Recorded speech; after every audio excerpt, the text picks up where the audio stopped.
और कोई ऑप्शन नहीं रहता, तो ऑब्वियसली फिर इंडिपेंडेंट की हैसियत यही है कि हर उम्मीदवार को एक अलग से निशान मिलता है।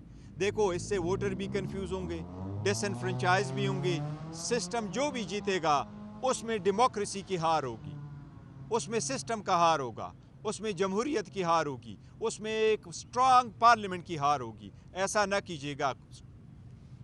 सर ये बताइएगा, ख़ास तौर पे आपका बयान जो आज बहुत डिस्कस हो रहा है, IMF के साथ आपकी मुलाकात होती है और क्या आप लोगों ने एक कंडीशन सेट कर ली है कि अगर फ्री एंड फेयर इलेक्शन नहीं होते तो PTI की जो सपोर्ट IMF मायदे के साथ है वो विड्रॉ कर ली जाएगी? देखिए, मैं आपको एक मिनट में आपको एक बताता हूँ। मैंने इस पर स्टेटमेंट हमने दिए और 12 मरतबा दिए, और हम हर मरतबा ये कहते हैं कि इकानमी आपकी ख़राब हो जाएगी अगर आप free and fair transparent election नहीं कराएंगे, और आपकी लेजिटिमेसी का भी क्वेश्चंस होगा। जो भी गवर्नमेंट आएगी ऐसी इलेक्शन के नज़र में, उनकी लेजिटिमेसी का भी बहुत बड़ा क्वेश्चन होगा। कल की स्टेटमेंट जो नुसरत जावेद साहब से मंसूब है, नहीं, कल मेरी मीटिंग हुई है IMF से, उससे पहले मेरी ज़रूर मीटिंग हुई थी। कल जो मीटिंग ये कह रहे हैं, मेरी कोई मीटिंग नहीं हुई IMF से। कल मेरा इंटरेक्शन इंटरनेशनल मीडिया के साथ था, न हमने IMF को कल डिस्कस किया है, न उसके स्टेटमेंट के से रिलेटेड कोई स्टेटमेंट दी है।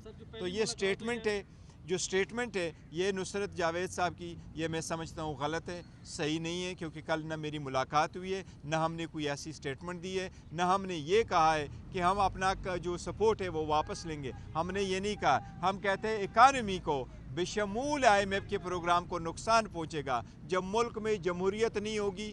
जब आप खरीद व फरोख्त खुद पार्लियामेंट के अंदर करोगे तो आप इकानमी को कैसे स्टेबल करोगे?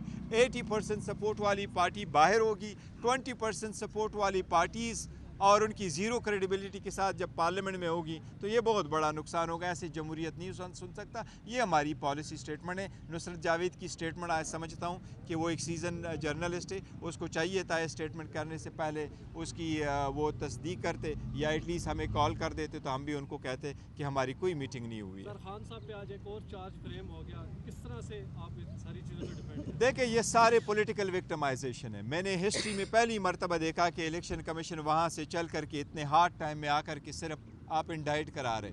ये पॉलिटिकल विक्टिमाइजेशन है। दुनिया को दिखाना है मैंने इंडाइट कर लिया, लेकिन याद रखना आप खान साहब पे और कितनी इंडाइट लगाएंगे। आप पे अवाम इंडाइट कर चुकी है चोरी का, और इंशाल्लाह 8 फरवरी को आप सजावार होंगे। ये बताइएगा कि सुप्रीम कोर्ट भी अगर बल्ले को रिस्टोर नहीं करती, उसके बाद जाहिर आज़ाद ही लड़ेंगे आपके उम्मीदवार जो हैं, तो देखिए, क्या कंसिडर करेंगे आप आज़ाद उम्मीदवार आपके जो हैं? देखिए, हम बायकॉट बॉयकॉट की तरफ हम किसी सूरत नहीं जाएंगे।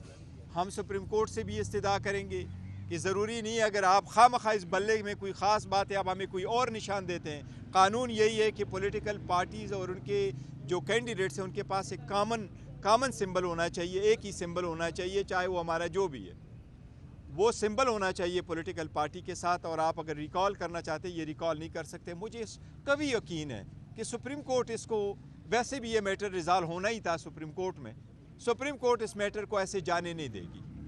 ये जमहूरियत के आने वाले, मैं समझता हूँ कि ऑन बिहाफ ऑफ और फ्यूचर, चिल्ड्रंस फ्यूचर, ये हमारी एक ऑब्लिगेशन है जमहूरियत को इस्तेकाम देने के लिए। मैं नहीं समझता सुप्रीम कोर्ट कभी भी इस बात को कंसिडर करेगी कि इलेक्शन से, हमसे जो इलेक्शन का सिंबल है वो वापस लिया जाए। मैं इतना कभी आपको कह सकता हूँ कि मुझे अल्हम्दुलिल्लाह 9 मोर देन 90